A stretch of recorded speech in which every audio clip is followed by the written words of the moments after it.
بسم اللہ الرحمن الرحیم۔ السلام علیکم۔ کل سینٹ آف پاکستان کے اندر ایک گولڈن جوبلی اجلاس ہوا ہے 50 سالہ جو بھی سینیٹرز رہ چکے ہیں ان کے اعزاز میں۔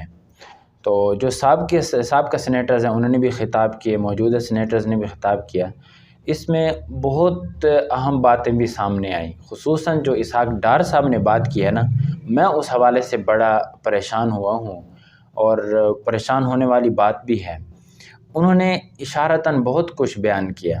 انہوں نے یہ کہا پاکستان کے میزائل سسٹم کے حوالے سے، انہوں نے کہا کہ ہم اس بات کو تسلیم نہیں کریں گے۔ تو کہنا یہ چاہ رہے تھے غالباً کہ آئی ایم ایف نے جو معاہدات کے لیے جو شرائط رکھی ہیں، ان شرائط میں پاکستان کے ایٹمی اثاثہ جات کے حوالے سے بھی کچھ شرائط ہیں۔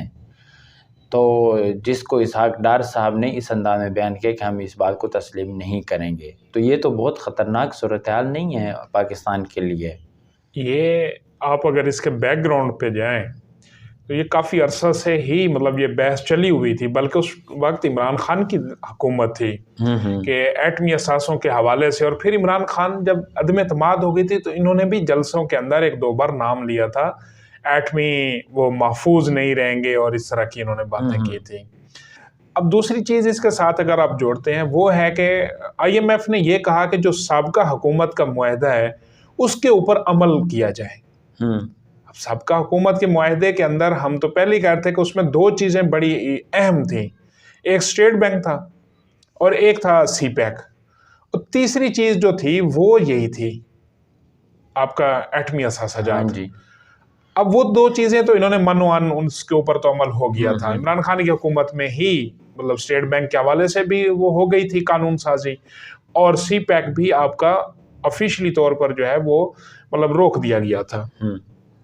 اب بات یہ تھی ایٹمی اثاثوں کی، یہ ایسا کنسرن تھا کہ اس کے اوپر آپ بات نہیں کر سکتے تھے، تو یہ آپ خاموش رہے، اس کے اوپر آپ نے کوئی وہ نہیں کی، کوئی بحث بھی نہیں ہوئی۔ اس حوالے سے نا سلیم صاحب نے ایک کالم لکھا تھا کچھ عرصہ قبل، آپ کو یاد ہے کہ انہوں نے کہا تھا کہ عمران خان کے دور میں ہی معاہدات ہو رہے تھے اس بات پر کہ پاکستان کو 80 ارب ڈالر جاری کیے جائیں گے اور بدلے میں ایٹمی اثاثہ جات کو گروی رکھا جائے گا۔ اور یہ بات لیک اس وقت ہوئی کہ جب آرمی چیف اور DGISI کو جب انٹیلیجنس کے ادارے بریفنگ دے رہے تھے تو اس وقت یہ چیز ان کو بتلائی گئی کہ یہ سسٹم وہاں پر چل رہا ہے اور اس پر بات چیت ہو رہی ہے۔ یعنی یہ نہیں کہ آئی ایم ایف کی یہ خواہش تھی، بلکہ اس پر بات چیت بھی چل رہی تھی۔ تو یہ جب ان کو پتہ چلا تو پھر ریاستی اداروں کا ماتھا ٹھنکا اور انہوں نے یہ سوچا کہ یہ تو معاملات کہیں اور جا رہے ہیں۔ تو تب انہوں نے یہ فیصلہ کیا کہ ہمیں مداخلت نہیں کرنی چاہیے اور اس حکومت کی پشت پناہی اس طرح نہیں کرنی چاہیے جس طرح ہم کرتے آ رہے ہیں، کیونکہ جو چیزیں سامنے آ رہی تھیں تو وہ ہوش ربا تھیں۔ اچھا، پھر ایک اور چیز ہے، اب یہ کوئی فورم معمولی فورم نہیں تھا اور گولڈن جوبلی اجلاس تھا، اس کے اندر تمام سینیٹرز موجود تھے، وزیر اعظم بھی موجود تھا، تو یہ ایک آفیشل پلیٹ فارم تھا اور بڑے لاؤڈ اس کے اندر اسحاق ڈار نے یہ بات کی۔ اگر کہیں پریس کانفرنس یا میڈیا ٹاک یا ان کا کوئی ویسے ویڈیو پیغام ہوتا تو اس کو اتنا لائٹ لیا جاتا کہ یہ کوئی سیاسی وہ ہو سکتی، لیکن یہاں انہوں نے بڑے اس کے ساتھ دوسرا پھر انہوں نے کہا جی کہ جیسے ہی اسٹاف لیول کا معاہدہ ہوگا ہم اس کو ویب سائٹ کے اوپر ڈال دیں گے معاہدے کو۔ اچھا، تو وہ پبلک کے سامنے آ جائے گا۔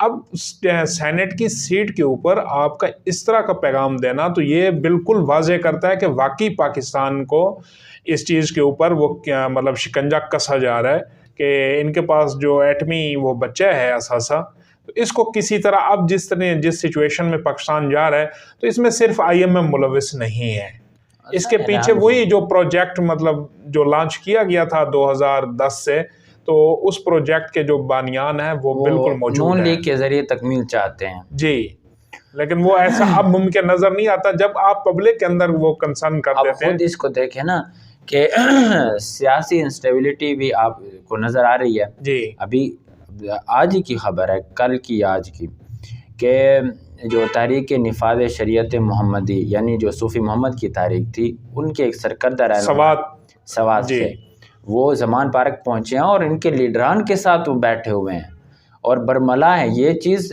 کوئی میڈیا اپنی طرف سے نہیں کہہ رہا, یہ تو خود پی ٹی آئی کے یوٹیوبر اور اس انداز میں بیان کر رہے ہیں نا کہ اب دھیان سے آنا, ہیلی کاپٹر کو بھی مار گرانے کا انتظام ہو چکا ہے, ٹرینڈ مجاہدین پہنچ چکے ہیں. اب یہ کیا تاثر دیا جا رہا ہے؟ ایک تو یہ بات اب دیکھیں کہ پھر اسی طرح کی بات آ جاتی ہے کہ کل جب نگران وزیر اطلاعات عامر میر صاحب اور ان کے ساتھ آئی جی پنجاب بیٹھے ہوئے تھے تو انہوں نے اس چیز کا ذکر کیا کہ زمان پارک کے اندر ہمیں کچھ ایسے مطلب وہ شواہد ملے ہیں کہ وہاں پر ملیٹنٹ گروپ موجود ہیں. مطلب انہوں نے یہ بھی کہا کہ اس میں انہوں نے تو ایک برادری کا نام لیا, بہرحال میں اس کا اس اپنے فورم کے اسے میں اس چیز کو وہ نہیں کرتا کہ کسی قوم کے ساتھ اس کو وابستہ کرنا یہ زیادتی ہے. پاکستان اس چیز کو متحمل نہیں ہو سکتا کہ اگر آپ کسی فورم پر بیٹھیں اور کسی نہیں, وہ اصل میں نا یہ بات نہیں ہے کہ کسی قوم کو نشانہ, میرے خیال میں ظاہر ہے کہ جہاں سے یہ چیز آئی ہے نا اور میں یہ سمجھتا ہوں کو اس طرح کا نام نہیں لینا چاہیے. ہاں وہ ایک ظاہر ہو سکتی ہے. اب انہوں نے جب یہ بات کی ہے تو اب یہ فرض بنتا ہے نا ریاست کا.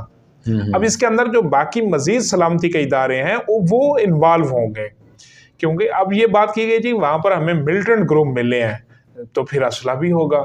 یہی وجہ میں نے اور آپ نے جب یہ بات کی تھی کل کے ولاگ میں کہ پولیس کیوں ناکام ہوئی ہے تو اس وقت ہم نے یہی خدشہ ظاہر کیا تھا کہ وہاں کچھ اس طرح کے لوازمات موجود تھے جس سے کوئی بڑا جانی نقصان ہو سکتا تھا.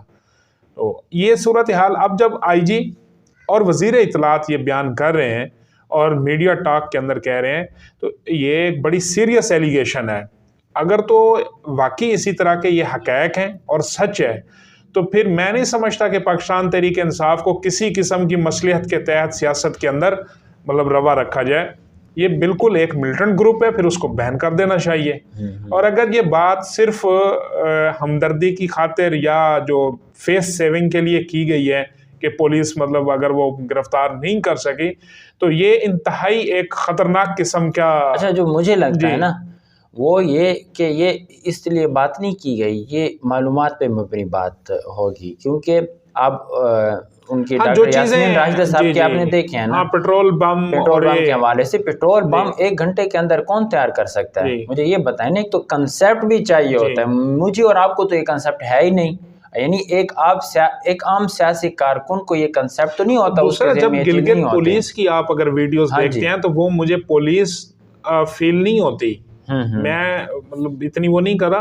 بہرحال میں نے جب ان کی قریب سے اس کو وہ دیکھا ہے تو وہ کچھ اور طبقہ لگ رہا تھا کہ جن کے ہاتھوں میں. اب اس میں نا مجھے یہ لگتا ہے کہ ریاست بظاہر کسی حکمت عملی کا شکار ہوگی. ظاہر ہے کہ اب یک دم کسی پہ ہاتھ ڈالیں گے تو پھر کہیں سے بھی مزاحمت کا سامنا کرنا پڑ سکتا ہے نا. ماڈل ٹور بھی نہیں بنانا چاہتے, لیکن یہ ضرور ہے کہ ریاست اس کو اپنے دماغ میں بٹھائے گی ضرور اور اس کے خلاف کوئی نہ کچھ ایکشن بھی لیا جائے گا. اور چیز بھی تھی آپ نے پرسوں دیکھی تھی کہ اس میں انہوں نے ذکر کیا تھا کہ عمران خان نے کہ طالبان کی آبادکاری ضروری تھی ٹی ٹی پی کی.